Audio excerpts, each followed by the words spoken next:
नमो भगवते वासुदेवाय। ओम नमो भगवते वासुदेवाय। ओम नमो भगवते वासुदेवाय। ओम अज्ञानतिमिरान्धस्य ज्ञानञ्जनशलाकया चक्षुरुन्मिलितं येन तस्मै श्रीगुरुवे नमः। श्रीचैतन्यमनोभीष्टं स्थापितं येन भूतले स्वयं रूपं कदापि त्वं ददातु शब्दान्तिकं वन्देऽहं श्रीगुरुकमलं श्रीगुरुवैष्णवं श्री रूप सागर जातम शरणं नाथामृतम सजीवम सावधेतम सावभूतम भद्रं श्री चैतन्य देव श्री राधा कृष्ण नाथामृतम सजीवम। हे कृष्ण करुणा सिंधु दीनबंधु जगतपते गोपेश गोपीकांत राधा कांत नमोस्तुते तप्त कांचन गौरांगी राधे वृंदावनेश्वरी प्रसुधांसते देवी प्रणमामि हरिप्रिय नमो विष्णुपदाय कृष्ण पृष्ठाय भूतले श्रीमते भक्ति वेदांत स्वामी निति नामिने नमस्ते सरस्वती देवे गौरवाणी प्रचारिणी निर्विशेषा शून्यवादी पाश्चात्य देश तारिणी। जय श्री कृष्ण चैतन्य प्रभु नित्यानंदा श्री अद्वैत गदाधर श्रीवासादि गौर भक्त वृंदा। हरे कृष्णा हरे कृष्णा कृष्णा कृष्णा हरे हरे हरे राम राम राम हरे हरे। हरे कृष्णा कृष्णा कृष्णा हरे हरे हरे राम राम राम हरे हरे। हरे कृष्णा कृष्णा कृष्णा हरे हरे हरे राम राम राम हरे हरे। हरे कृष्णा। सभी को नमस्कार। तो आज हम लोग पुरुषोत्तम योग इधर की चैप्टर स्टार्ट करने जा रहे हैं। यहाँ पे पहला श्लोक भगवान ने स्वयं बोला। भगवान यहाँ बता रहे हैं कि श्री भगवान वाच ऊर्ध्वमूल मधस्साखम अस्वस्थम प्राहुरव्ययम छंदांसि यस्य पर्णानि यस्तम वेदस वेदविद। भगवान ने कहा, शिल प्रपाद की जय। कहा जाता है कि एक शाश्वत वृक्ष है जिसकी जड़ें तो ऊपर की ओर हैं और शाखाएं नीचे की ओर हैं तथा पत्तियां वैदिक स्रोत हैं। जो इस वृक्ष को जानता है वो वेदों का ज्ञाता है। यहाँ पे एक वृक्ष दिखाया गया है। इस वृक्ष को बताया गया है कि इसकी जड़ें ऊपर है। जैसे कि हम लोग तालाब के किनारे अगर कोई वृक्ष लगा होता है देखते हैं तो उसमें उल्टा उसका प्रतिबिंब दिखाई देता है। तो वैसे ये आध्यात्मिक जगत का है। इसमें दिखाया गया है कि कैसे आगे भी पूरा वृक्ष दिखाया जाएगा कि हम लोग जो डिजायर, यहाँ पे देखो बीच में डिजायर और ऊपर सुप्रीम सोल है परमात्मा। उसके बाद यहाँ देखो ब्रह्मा जहां से शुरू होते हैं यहीं से ब्रह्मांड पूरा। तो ब्रह्मा से लेके प्रत्येक जीव नश्वर है। सबको आज नहीं तो कल जाना है। तो ये भौतिक जगत में है और यहाँ से इसके ऊपर जो आता है आध्यात्मिक जगत आता है। तो उसी लोग प्रपात कीजिए। लोग प्रपात जी कुछ बता रहे हैं इसमें। इस भौतिक जगत के बंधन की तुलना अस्वस्थ के वृक्ष, अस्वस्थ मतलब बरगद, वट वृक्ष इसको कहते हैं, बरगद का पेड़, कैसे की गई है। जो व्यक्ति सकाम कर्मों में लगा है उसके लिए इस वृक्ष का कोई अंत नहीं है ना। तो जो सकाम कर्मों के यानी कि अपने फायदे के लिए भले ही विधि विधान शास्त्रों के विधि विधान से करें लेकिन अपनी इच्छा पूरी करने के लिए करता है उसे काम कर्म कहलाता है। तो उसके लिए इस वृक्ष का कोई अंत नहीं है। वो एक शाखा से दूसरी शाखा, दूसरी शाखा से तीसरी शाखा में घूमता रहता है। इस जगत रूपी वृक्ष का कोई अंत नहीं है। और जो इस वृक्ष में आसक्त है उसकी मुक्ति की भी कोई संभावना नहीं है। तो जो यहीं पे हर चीज में लगा रहता है और डिटैच नहीं हो पाता तो उसकी मुक्ति की कोई संभावना नहीं है। वैदिक स्रोत जो आत्मोन्नति के लिए हैं वे ही इस वृक्ष के पत्ते हैं। इस वृक्ष की जड़ें ऊपर की ओर बढ़ती हैं क्योंकि वे इस ब्रह्मांड के सर्वोच्च लोक से प्रारंभ होती हैं जहां पर ब्रह्मा स्थित हैं। यदि कोई इस मोह रूपी अविनाशी वृक्ष को समझ लेता है तो वो इससे बाहर निकल सकता है। तो हमें क्या करना है कि इसको समझना है, अविनाशी वृक्ष को, और इस भौतिक जगत से बाहर निकलना है। ये क्या है? ये देखिए जड़ें हैं जहाँ पे राधा गोविंद यहाँ पे हैं। मेन यहाँ से जड़ स्टार्ट होती है। ये बीच में हमारी इच्छाएं हैं। तो हमने इस जो आध्यात्मिक जगत में सुख लेना था, उस सुख से भी और आज अधिक सुख चाहने की इच्छा करी कि हम भी जाके मालिक बने, हम भी मतलब अपनी मालिकियत दिखाए जाके। तो हमने डिजायर करी, भगवान ने कहा जाओ अच्छा अपनी इच्छाएं पूरी करो जाके। ये डिजायर के ऊपर जो है आध्यात्मिक जगत जहाँ पे राधा रानी है। फिर ये यहाँ से भौतिक जगत स्टार्ट होता है जहाँ से ब्रह्मा जी की स्टार्ट होती है। तो ये सबसे अपर लोक है ना। तो यहाँ पे 14 लोक होते हैं, जिसमें ऊपर स्वर्ग लोक के ऊपर वाले हैं 7 ऊपर और 7 नीचे, बीच में पृथ्वी है। तो इस तरीके से ये जो यहाँ इसकी पत्तियां हैं, ये सब वेद हैं और ये शाखाएं हैं। सब धीरे धीरे हम लोग निम्न योनि में नीचे नीचे जैसे जाते जाते हैं, गिरते जाते हैं अपने कर्मों के अनुसार, और ये धीरे धीरे निम्न योनि में आते हैं, पशु योनि में जिनको भी कहते हैं। तो ये सब चीजें यहाँ पे दिखाई हैं कि ये कैसे यहाँ पे एक लाइफ साइकिल बताई गई आध्यात्मिक जगत की और भौतिक जगत की, ये बारे में बताया गया है। तो अब यहाँ पे बताया है कि इस वृक्ष की जो शाखाएं हैं, यानी स्टेम है, तना है, जो ऊपर तथा नीचे होकर फैली है। अब देखिए उल्टा, जैसे नहीं कि हम लोग पानी में छाया देखते हैं, तालाब के किनारे कहीं पेड़ अगर देखें तो उसका प्रतिबिंब उल्टा नजर आता है। तो इस वृक्ष की शाखाएं ऊपर तथा नीचे फैली हुई हैं और प्रकृति के तीनों गुणों द्वारा पोषित हैं।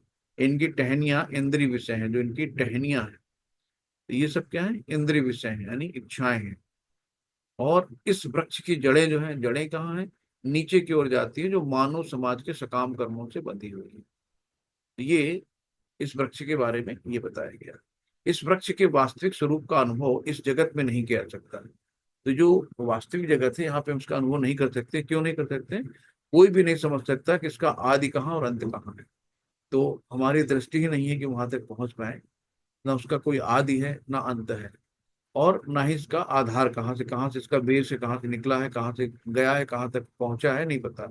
लेकिन मनुष्य को चाहिए इस दृढ़ मूल वृक्ष, जो दृढ़ मूल, मूल मतलब जड़ है ना, दृढ़ मूल वाले वृक्ष को विरक्त के शक से काटते हैं। तो जो इसको हमें कैसे काटना है कि विरक्त के शक, हमें डिटैच होना है, हमें बहुत चीजों से आसक्ति नहीं लगानी। तो हमारी आसक्ति ही उसमें गिरने का कारण होता है। हम आसक्ति के कारण, अपनी इच्छाओं के कारण ही इस भव बंधन में बंधे रहते हैं। तो हमें यहाँ से निकलना है, तो क्या करना है कि ये विरक्त जड़ यानी डिटैच होना है, उसके विरक्त के शस्त्र से इसको काटना है।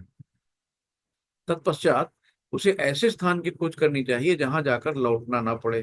तो हमें क्या करना है, पहले यहाँ इस भौतिक जगत से अनासक्ति रखनी है, आसक्ति नहीं लगानी है। और कैसे हम हो सकते हैं, विरक्त के शस्त्र को काट सकते हैं। और फिर हम ऐसी खोज कहाँ करनी है, हमें गोलोक वृंदावन धाम की खोज करनी है। कैसे जाना है, यानी कि भगवान की शरण कैसे ग्रहण करनी है, उसके लिए हमें गुरु हमारे मार्गदर्शक होते हैं, साधु संत शास्त्र भक्त लोग जितने भी होते हैं, ये हमें आगे बताते हैं। तो जिससे अनादिकाल से प्रत्येक का सूत्रपात तथा विस्तार होता है। तो हमें भगवान की शरण ग्रहण करनी है। तो भगवान कहते हैं सर्वधर्म परित्याजम मामेकम शरणं व्रजम, अहम त्वम सर्व पापेभ्यो मोक्षयिष्यामि मा शुचि। इस सारे धर्म को छोड़ कर मेरी शरण में आओ, मैं तुम्हारे सारे पापों को माफ कर दूंगा, डरो मत। भगवान स्वयं यहाँ पे कहते हैं। और यहाँ पे क्या है, अब ये भगवान अपने घर का पता बता रहे हैं कि हमारा घर कहाँ है, हमारा धाम कहाँ है। भगवान कहते हैं क्या, न तद्भासयते सूर्यो न शशांको न पावक, यद् गत्वा न निवर्तन्ते तद्धामं परमं मम। तो वो मेरा परम धाम है, न तो सूर्य या चंद्र के द्वारा प्रकाशित होता है और न अग्नि या बिजली से। जो लोग वहां पहुंच जाते हैं वे इस भौतिक जगत में फिर से लौट के नहीं आते। भगवान ने सीधे सीधे घर का पता बताया कि वो मेरा परम धाम। परम धाम वहाँ क्या क्या है, ना सूर्य की जरूरत है, न चंद्रमा की, वो अपने आप प्रकाशित होते हैं, ना अग्नि की न बिजली की, तो स्वतः प्रकाशमान होते हैं। और भगवान ये भी कहते हैं कि जो लोग वहां पहुंच जाते हैं वे इस भौतिक जगत में फिर से लौट कर नहीं आते। अब यहाँ पे भगवान अपने बारे में बता रहे हैं कि जितने भी जीव हैं संसार में, एक हाथी से लेके चींटी, छोटा से छोटा जीव, बड़ा से बड़ा, सब में भगवान का एक अंश है। भगवान क्षीरोदक्षाई विष्णु के रूप में उनके हृदय में विराजमान रहते हैं सारे जीवों के। ममैवांश जीवलोके जीवभूत सनातन मन खस्तानि इंद्राणी प्रकृतिस्थानि करसति। इस बद्ध जीव जगत में सारे जीव मेरे शाश्वत अंश हैं। जितना भी यहाँ पे भौतिक जगत है, यहाँ पे सारे जो शाश्वत शाश्वत अंश है भगवान के।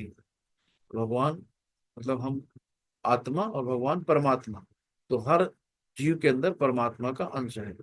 बद्ध जीव के कारण, ये छह इंद्रियों के कारण घोर संघर्ष कर रहा है। तो जो हम यहाँ पे बंधे हैं सतो तमो रजोगुण में, उसके कारण छह इंद्रियां हमारी जो है, ये इनसे हम घोर संघर्ष कर रहे हैं। तो जिसमें मन भी सम्मिलित है, यानी पांच इंद्रियां हो गई, छठवां मन हो गया। तो इसी में हम लोग लगाए रहते हैं ना अपनी, आंख नाक कान त्वचा जिह्वा, पांच हो गई, और पांच छठवां मन हो गया। अब ये क्या है? शरीरम यद वापनोति यच्चा पृथ्वीमति स्वरः गृहीत्वैतानि संयाति वायुर्गंधानि वास्यात्।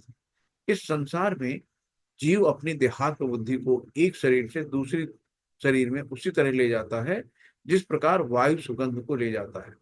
इस प्रकार वो एक शरीर धारण करता है और फिर इसे त्याग कर दूसरा शरीर धारण करता है। जैसे कि कहीं फूल लगा है, फूल तो अपनी जगह स्थिर है, लेकिन फूल के अंदर जो सुगंध है वो कौन ले जाता है? वायु ले जाती है। वैसे ही हमारे जो शरीर के अंदर प्राण है, प्राण आत्मा को कौन कैरी करता है? प्राण वायु। कहते नहीं कि प्राण पखेरु उड़ गए, तो प्राण वायु जो है आत्मा को कैरी करती है जब ये शरीर रहने लायक नहीं होता है। शरीर हमारा बहुत जर्जर हो जाता है, बीमार होता है, नष्ट हो जाता है, शरीर के अंदर कुछ ऐसी चीजें नहीं बचती हैं, तो आत्मा क्या करती है? शरीर को छोड़ती है और शरीर को छोड़ के दूसरा शरीर ग्रहण करती है।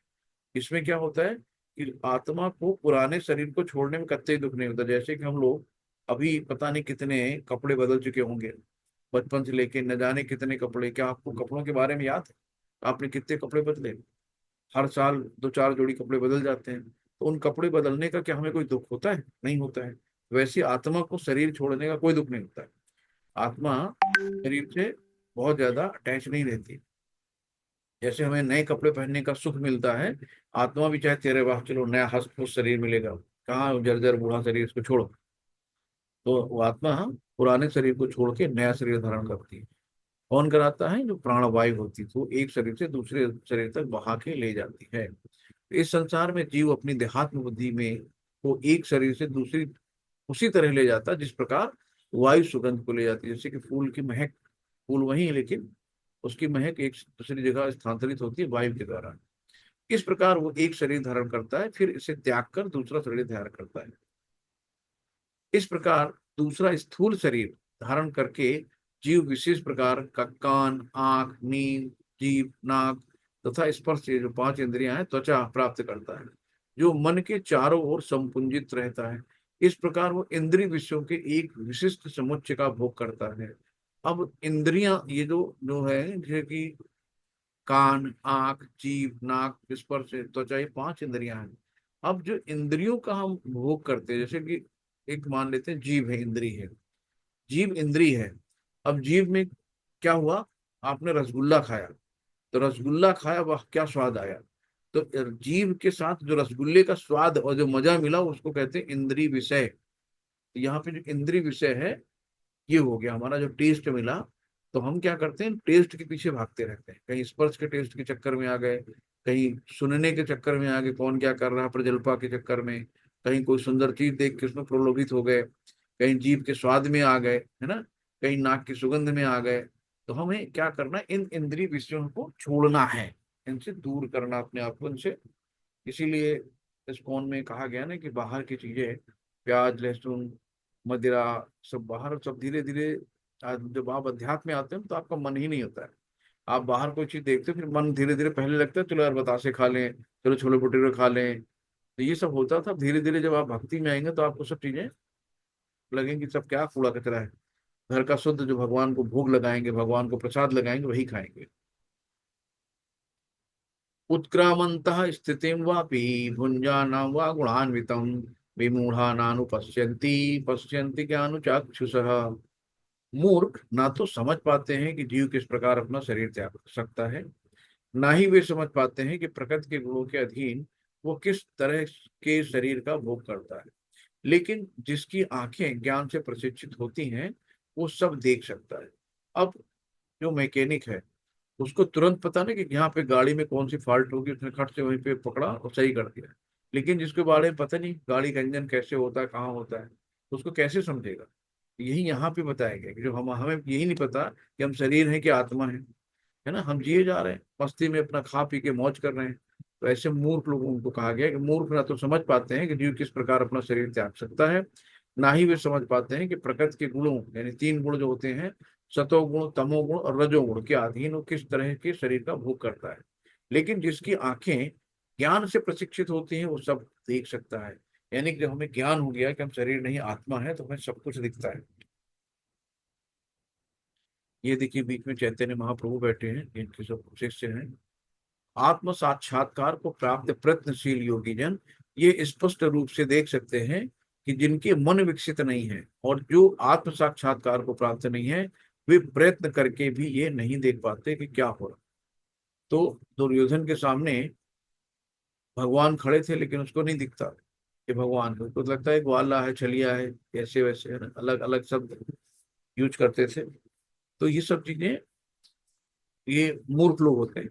लेकिन जिसने आत्म साक्षात्कार प्राप्त कर लिया, जिसको गुरु का स्नेह मिल गया, गुरु ने उनको ज्ञान दे दिया, गुरु का मार्गदर्शन मिल गया, तो बहुत जल्दी इन सब चीजों को देख सकता है। तो कि क्या भगवान कौन है, आत्मा क्या है, शरीर क्या है, उसका ज्ञान तुरंत आ जाता है उसका। बहुत से लोग कृष्ण थे लेकिन कृष्ण को भगवान ही नहीं मानते थे, उनको क्योंकि ज्ञान ही नहीं था। गामाविश्य च भूतानि धारम्यम मोजसा उष्णामि चौदसी सर्वा सोमो भूत्वा रसात्मकः। गामाविश्य च भूतानि धारम्य मोजसा, धारयाम्य मोजसा उष्णामि चौदसी सर्वा सोमो भूत्वा रसात्मकः। भगवान कहते हैं मैं प्रत्येक लोक में प्रवेश करता हूँ। मतलब असंख्य लोक हैं, एक नहीं है। एक तो पृथ्वी हम जानते हैं कि चलो हम लोग पृथ्वी में रहते हैं, लेकिन ऐसे असंख्य लोक हैं।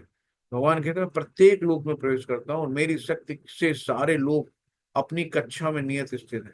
सूर्य नियत अपनी चक्कर लगा रहा है चारों तरफ अपनी धुरी पे, चंद्रमा अपना काम कर रहा है, तारे अपने काम कर रहे हैं, सब चीजें जो है अपनी, सारे लोग अपनी कक्षा में स्थित रहते हैं।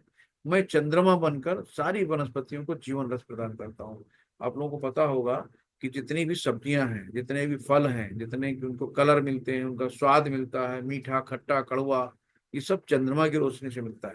उनको कलर जो भी मिलते हैं, तो सब किसकी वजह से है? उस चांद की रोशनी, चांदनी रात में ये सब उनमें कलर आते हैं। अब भगवान यहाँ भी कह रहे हैं कि जो जठराग्नि होती है ना, जैसे कहते हैं ना कि खाना खाया और खाना पचाने के लिए जो अग्नि प्रज्वल होती है उसको जठराग्नि कहते हैं। तो वो भी भगवान कहते हैं कि मैं ही हूँ। अहम वैश्वानरो भूत्वा प्राणी नाम देह आश्रितः प्राणापान समायुक्त पंचाम्यन्य चतुर्विधम। मैं समस्त जीवों के शरीर में पाचन अग्नि वैश्वानर हूँ। तो आप सोचो कि जब हम खाना खाते हैं वहां भी भगवान ही पचाते हैं। कैसे पचाते हैं? वैश्वानर भूत्वा, जो पाचन रस के रूप में भगवान उपस्थित रहते हैं, खाना भी पचाते हैं। और मैं श्वास प्रश्वास यानी प्राणवायु में रहकर चार प्रकार के अन्नों को पचाता हूँ। चार प्रकार के अन्न कौन है? चूसने वाले, चबाने वाले, है ना, और निगलने वाले, पीने वाले, इस तरीके से होते हैं चार प्रकार के अन्न। सबको भगवान कहते हैं कि मैं अहम वैश्वानरो भूत्वा, कि मैं पाचन अग्नि बनकर उनको पचाता हूँ।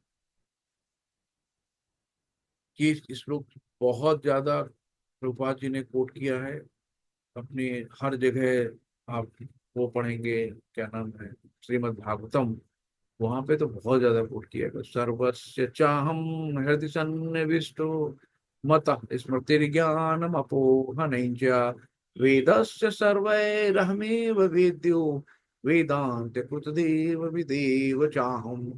मैं प्रत्येक जीव के हृदय में आसीन हूँ और मुझसे ही स्मृत, ज्ञान तथा विस्मृत होती है। मैं ही वेदों के जानने योग्य हूँ। निसंदेह में वेदांत का संलग्न करता तथा समस्त वेदों का जानने वाला हूँ। अब देखिए भगवान ने कहा ना कि स्मृति और विस्मृति, जरा सा शॉर्ट सर्किट हुई, आदमी की याददाश्त भूल गई, सड़क पे कपड़े उतार के घूमने लगा, है ना। ये सब भगवान की देन, कि भगवान किसको चाहे सेकंडों में क्या से क्या करते। किसका हार्ट अटैक आ जाए, पता खड़े खड़े चला गया। किसकी स्मृत विस्मृत दूर हो गई, 2 मिनट में गायब हो गई, है ना। भगवान प्रत्येक जीव के हृदय में आसीन हूँ और मुझसे ही स्मृत ज्ञान तथा विस्मृत है। किसको ज्ञान देना है, किसको स्मृति भ्रम करनी है ना, ये भगवान कहते हैं सब मुझसे है।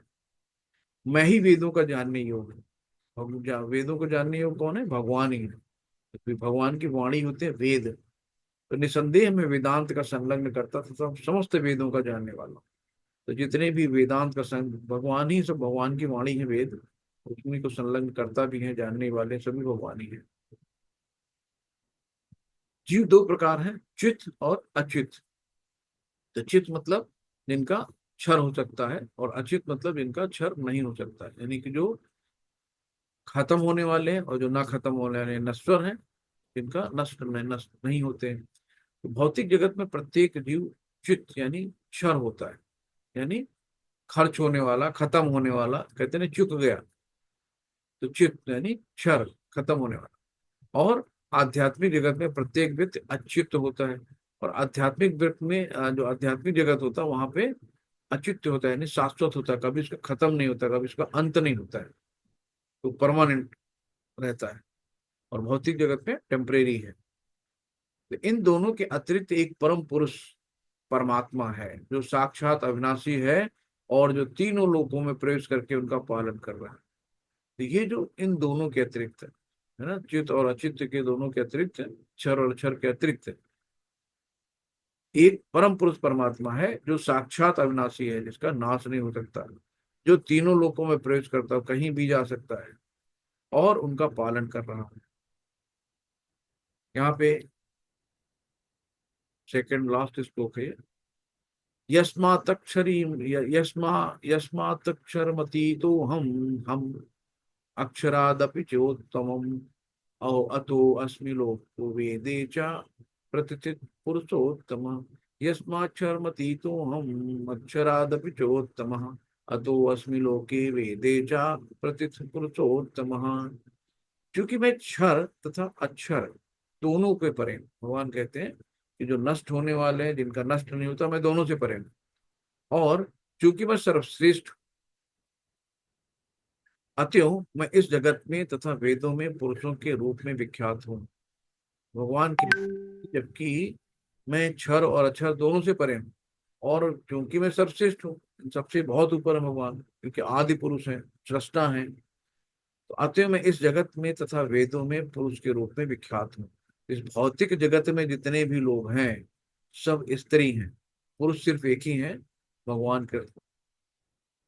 अब देखिए, जो यहाँ पे ये भगवान का ऑफिस है, इसको कहते हैं वैकुंठ धाम, हरिधाम।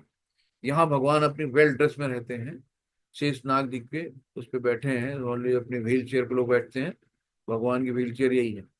और जितने भी देवी देवता आते हैं, भगवान के करीब जा ही नहीं पाते, इनको ये यहीं से प्रार्थना करके लौट जाते हैं, जो भी भगवान इनको सैंक्शन करते हैं। तो देवी देवताओं की लिमिटेशन होती हैं, तो भगवान के द्वारा इनको सैंक्शन किया जाता है, इसीलिए तो लोग देवी देवताओं की पूजा करते हैं। तो देवी देवता तुरंत प्रसन्न हो जाते हैं। सपोज आपके घर पे कोई मिलने आया, अब आपका बेटा बोला कि मुझे चॉकलेट चाहिए, मुझे कुरकुरे चाहिए, तो जाके तुरंत दिलवा देगा, इसलिए कि आपका मान रखने के लिए बच्चे को दिलवा देगा। बच्चे को नुकसान कर रहा है, फायदा कर रहा है, उससे मतलब नहीं। लेकिन अगर पापा को कोई चीज दिलवानी होगी तो बड़ा सोच समझ के दिलवाएंगे, क्या उचित है क्या अनुचित है। वैसे भगवान है, भगवान हमारे लिए सोचते हैं कि हमें अपने बच्चे के लिए क्या देना है, क्या नहीं देना है, क्या उचित है क्या अनुचित है, भगवान सोच समझ के देते हैं। लेकिन देवी देवता लोग, क्योंकि शुद्ध वैष्णव होते हैं, निरंतर भगवान का जाप करते रहते हैं, और जैसे उनको कोई डिस्टर्ब करता है तो कहते जाओ जाओ जाओ, जो करना है कर लो। जैसे घर पे मान लो मम्मी खाना बनाने मिली है, किसी से कोई अच्छी बातचीत हो रही है, और बच्चा कहता मम्मी मोबाइल है, हाँ हाँ जाओ जाओ जाओ जाओ भागो यहाँ से, मतलब टाल देते, तुम जाओ अपना काम करो। ऐसे देवी देवता बड़े जल्दी से प्रसन्न होके वर दे देते हैं। कि आप यहाँ देखिए, शंकर भगवान भी हैं, देखो त्रिशूल लिए बैठे हुए हैं, गौ माता भी हैं, और सारे देवी देवता हैं। ये सब जाके भगवान के यहाँ दंडोत करके भगवान से अपनी अपनी फरियाद रख रहे हैं। अब यहाँ पे क्या है, तो जितना भी देखिए, यहाँ पे सब शिव जी क्या है, पार्वती को हमेशा उनके कान में राम की लीलाएं सुनाते रहते हैं, ये कहानी वो कहानी ऐसी कहानी। यहाँ सब देखिए, सब श्रोता लोग बैठे हैं, सब कथा सुन रहे हैं भगवान की, सब भगवान का नाम ले रहे हैं, भगवान का जप कर रहे हैं। यो मामेव सम्मूढ़ो जानाति पुरुषोत्तम स सर्वविद भजति माम सर्वभावेत भारत। जो कोई भी मुझे संशय रहित होकर पुरुषोत्तम भगवान के रूप में जानता है, वो सब कुछ जानता है। अतएव हे भरत पुत्र, वो व्यक्ति मेरी पूर्ण भक्ति में रत है। भगवान कहते हैं कि संशय रहित होकर, है ना, कोई संशय ना हो कि यार पता नहीं ये है भी कि नहीं है, लग तो साधारण आदमी की तरह रहे हैं, ऐसा नहीं करते हैं। मुझे संशय रहित होकर पुरुषोत्तम भगवान के रूप में जानता है, वो सब कुछ जानता है। ये भरत पुत्र, अर्जुन को कहा गया है कि वो व्यक्ति मेरी पूर्ण भक्ति में रत रहता है। तो जब आपको पूर्ण रूप से भरोसा है, जो हो गया कि कृष्णम तो भगवान स्वयं, एते चांस कुला पुंसा, कृष्णम तो भगवान स्वयं, ये भागवत भागवतम का पहले स्कैंटो के तीसरे अध्याय का 20वां श्लोक है। तो इस तरीके से हमें ये ध्यान देना है। और जब ये पता है कि गोविंद आदि पुरुषम तमहम भजाम, कि भगवान श्री कृष्ण ही भगवान है, तो फिर क्या होता है कि पूर्ण रूप से भक्ति में रत हो जाता है। फिर यहाँ भगवान ने आखिरी में बोला है, इत गुहितम शास्त्रतम, इत गुहितम शास्त्रम इदम मुक्तम मया नघ, एतद् बुद्ध्वा बुद्धिमान् न स्यात् कृतश्च भारत। हे अनघ, कहीं निष्पाप कहते हैं भगवान, कहीं अनघ कहते हैं, कहीं अलग अलग नाम से होता है, कई बार अलग अलग नाम से प्रयोग करते हैं भगवान। ये वैदिक शास्त्रों का सर्वाधिक गुप्त अंश है। ये जो चैप्टर के बारे में कहा गया, ये सर्वाधिक, जो शास्त्रों का सर्वाधिक है, उसका गुप्त अंश है, छुपा हुआ, जिसे मैंने प्रकट किया है। जो कोई इसे समझता है वो बुद्धिमान हो जाएगा, और उसके प्रयास पूर्ण होंगे। जो इसको समझेगा वो बुद्धिमान हो जाएगा। और प्रयास क्या है? हमें गोलोक वृंदावन धाम जाना है, हमें इस दुखालय से मुक्ति लेनी है, हमें इस दुखालय से वापस बाहर जाना है। तो जो इसको समझेगा वो पूर्ण रूप से प्रयास कर कर गोलोक वृंदावन धाम जाएगा। अब यहाँ श्री प्रभुपाद जी कुछ अपना लिखते हैं, उसको हम लोग पढ़ते हैं कि जहां भी भक्ति होती है ना, जहां भी भक्ति होती है वहां भौतिक कलमश नहीं रहता। जब हम लोग भक्ति करते हैं तो वहाँ भौतिक चीजें, भौतिक कलमश दूर हो जाता है, मन शांत होता है, आध्यात्मिक विचार रहते हैं, वहां कोई खुराफात दिमाग में नहीं रहता। भगवत भक्ति तथा स्वयं भगवान एक है। तो हम अर्च विग्रह की पूजा करते हैं, सेवा करते हैं, तो मतलब भगवान की पूजा कर रहे हैं। और इस आस्था से, विश्वास से करना होता है, तो हमें दिखते भी हैं। तो भगवत भक्ति तथा स्वयं भगवान एक ही है। तो यह तो भगवान की पूजा कर लो या भक्ति कर लो, बराबर ही है, क्योंकि दोनों आध्यात्मिक हैं। भक्ति परमेश्वर की अंतरंगा शक्ति के भीतर होती है। जो भक्त होती है, परमेश्वर की अंतरंगा शक्ति कौन है? राधा रानी, है ना, भीतर ही होती है। भगवान सूर्य के समान है, और अज्ञान अध्यमान व्यक्ति। भगवान क्या है? भगवान गुरु हैं, है ना, सूर्य के समान तेज है। और जो अंधकार होता है क्या? अज्ञानता होती है। तो जहाँ सूर्य विद्यमान, जहाँ अगर रात में अंधेरा होता है, लेकिन जैसे सूर्य आता है अज्ञान चला जाता है। जहाँ सूर्य का विद्यमान है वहां अंधेरा का प्रश्न नहीं होता। जहाँ सूर्य वहां अंधेरा होगा ही नहीं। अतएव जब भी प्रमाणिक गुरु के मार्गदर्शन के अंतर्गत भक्ति की जाती है, तो वो अज्ञान का प्रश्न ही नहीं उठता। प्रमाणिक गुरु जो होते हैं हमारे, उनके अगर संरक्षण में हम लोग हैं, तो कभी भी अज्ञानता का प्रश्न ही नहीं उठता, क्योंकि वो जो मुक्त पुरुष हैं, मुक्त आत्माएं हैं, जो गुरु महाराज जी लोग तत्वदर्शी हैं, है ना, यथारूप सब चीजें भगवान के बारे में जानते हैं। उनके मार्गदर्शन में चलेंगे तो जितना उनको ज्ञान है वो ज्ञान हमें भी देंगे, भक्ति कराएंगे। तो यहाँ पे अज्ञानता अपने आप चली जाएगी। प्रत्येक व्यक्ति को चाहिए कि इस कृष्ण भावनामृत को ग्रहण करें, हर व्यक्ति का काम। तो जैसे चैतन्य महाप्रभु कह गए हैं कि ये आने वाले 10,000 साल तक बहुत अच्छे से चलेगा कृष्ण का प्रचार। तो धीरे धीरे देखो हर घर घर में पहुंचता जा रहा है। अब ऐसे ही कोई ऑल ओवर वर्ल्ड में है कि जो एस्कॉन को ना जानता हो, है ना। तो प्रत्येक व्यक्ति को चाहिए कि इस कृष्ण भावना मत को ग्रहण करे, और बुद्धिमान तथा शुद्ध बनने के लिए भक्ति करे। तो अगर उसको बुद्धिमान बनना है, शुद्ध बनना है, तो क्या करेगा? भक्ति करेगा। जब तक कोई कृष्ण को इस प्रकार नहीं समझता और भक्ति में प्रवृत्त होता है, तब तक सामान्य पुरुषों की दृष्टि से कोई कितना बुद्धिमान क्यों ना हो, वो पूर्णतया बुद्धिमान नहीं है। तो जब तक हम कृष्ण को अपने दिल में नहीं बसाएंगे, कृष्ण की याद में हम नहीं रहेंगे, पूजा नहीं करेंगे, भजन नहीं करेंगे, सुबह उठेंगे नहीं, तब तक पूर्णतः बुद्धिमान नहीं है। अनग यानी अनग भगवान श्री कृष्ण को कहते हैं और अर्जुन को कहते हैं। अनग मतलब ही निष्पाप, है ना? जिसके अंदर छल कपट और पाप करता ही नहीं, तो निष्पाप। जब तक मनुष्य पाप कर्मों से मुक्त नहीं हो जाता है, तब तक कृष्ण को समझ पाना अत्यंत कठिन है।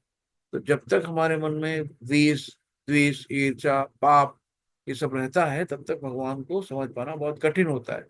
लेकिन जब हम एकदम निष्पाप, यानी कि अंदर कोई छल कपट ईर्ष्या ये होगा नहीं, मान अपमान कुछ भी नहीं होगा, तभी सरल होता है। तो उसे समस्त पाप कर्मों से मुक्त कर देना होता है। तभी वो समझ सकता है कि, लेकिन भक्ति इतनी शुद्ध तथा शक्तिमान होती है कि वो एक बार भक्ति में प्रवृत्त होने पर मनुष्य स्वतः ही निष्पाप हो जाता है। बताइए, मतलब एक बार भक्ति में आप प्रविष्ट हुए, स्वतः ही सारे पाप नष्ट हो जाते हैं। सबसे महत्वपूर्ण बात जिस पर विजय पानी है, वो है हृदय की दुर्बलता। हमारा दिल बाग बाग करता रहता है, कभी इधर जाता है, कभी उधर जाता है, कभी इधर गिरता है, कभी उधर गिरता है, कभी टुकड़े होता है।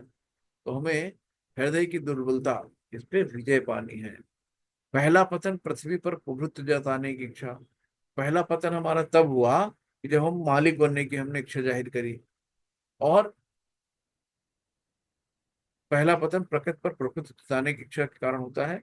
और दूसरा क्या है?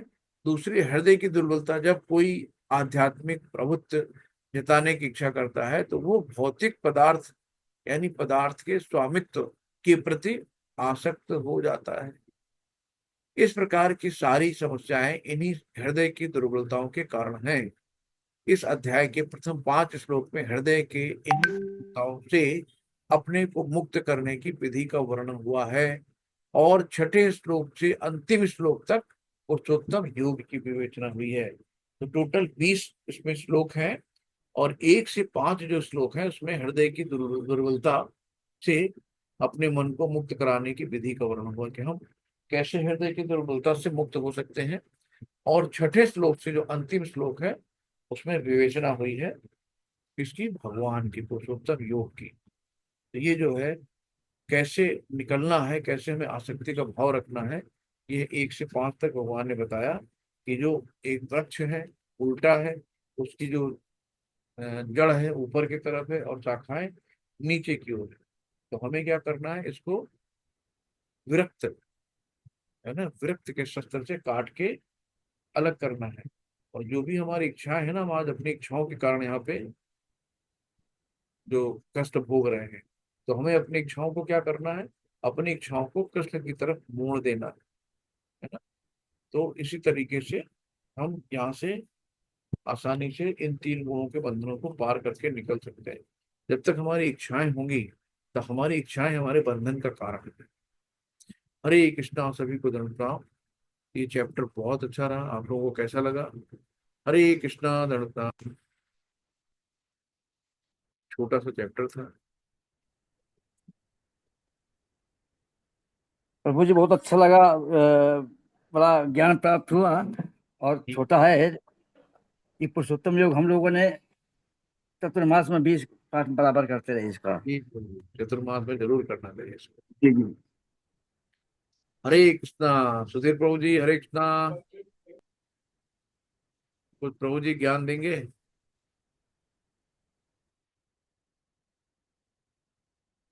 और किसी का कोई क्वेश्चन?